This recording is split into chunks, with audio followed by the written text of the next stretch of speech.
اعوذ باللہ من الشیطان الرجیم بسم اللہ الرحمن الرحیم السلام علیکم ورحمۃ اللہ وبرکاتہ۔ ناظرین اکرام، آج ہم حضور صلی اللہ علیہ وسلم کی بیٹی حضرت زینب کا کچھ واقعہ بیان کریں گے۔ آپ سب بھائی اور بہنوں سے گزارش ہے کہ ہمارے چینل کو سبسکرائب کر دیں اور ساتھ دیے گئے بیل آئیکن کے بٹن کو ضرور پریس کر دیں تاکہ ہماری نئی آنے والی اسلامی ویڈیو آپ تک بر وقت پہنچتی رہے۔ دو جہاں کے سردار حضور اقدس صلی اللہ علیہ وسلم کی سب سے بڑی صاحبزادی حضرت زینب نبوت سے 10 برس پہلے، جبکہ حضور کی عمر شریف 30 برس کی تھی، پیدا ہوئی اور خالہ ذات بھائی ابو العاص بن ربیع سے نکاح ہوا۔ ہجرت کے وقت حضور کے ساتھ نہ جا سکی۔ ان کے خاوند بدر کی لڑائی میں کفار کے ساتھ شریک ہوئے اور قید ہوئے۔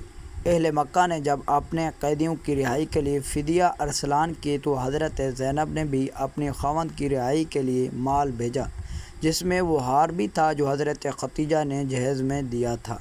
نبی کریم صلی اللہ علیہ وسلم نے اس کو دیکھا تو حضرت خدیجہ کی یاد تازہ ہو گئی، آپ دیدہ ہوئے اور صحابہ کے مشورے سے یہ قرار پایا کہ ابو العاص کو بلا فدیہ کے اس شرط پر چھوڑ دیا جائے کہ وہ واپس جا کر حضرت زینب کو مدینہ طیبہ بھیج دیں۔ حضور نے 2 آدمی حضرت زینب کو لینے کے لیے ساتھ کر دیے کہ وہ مکہ سے باہر ٹھہر جائیں اور ان کے پاس تک ابو العاص بھجوا دیں۔ چنانچہ حضرت زینب اپنے دیور کنانہ کے ساتھ اونٹ پر سوار ہو کر روانہ ہوئی۔ کفار کو جب اس کی خبر ہوئی تو آگ بگولا ہو گئے اور ایک جماعت مزاحمت کے لیے پہنچ گئی، جن میں حبار بن اسود جو حضرت خدیجہ کے چچا زاد بھائی کا لڑکا تھا اور اس لحاظ سے یہ حضرت زینب کا بھائی ہوا، اور وہ اس کے ساتھ ایک اور شخص بھی تھا۔ ان دونوں میں سے کسی نے اور اکثروں نے حبار ہی لکھا ہے، حضرت زینب کو نیزہ مارا جس سے وہ زخمی ہو کر اونٹ سے گری۔ چونکہ حاملہ تھی اس وجہ سے پیٹ سے بچہ بھی ضائع ہوا۔ کنانہ نے تیروں سے مقابلہ کیا۔ ابو سفیان نے ان سے کہا کہ محمد صلی اللہ علیہ وسلم کی بیٹی اور اس طرح علل اعلان چلی جائے، یہ تو گوارا نہیں ہے، اس وقت واپس چلو، پھر چھپکے سے بھیج دینا۔ کنانہ نے اس کو قبول کر لیا اور واپس لے آئے۔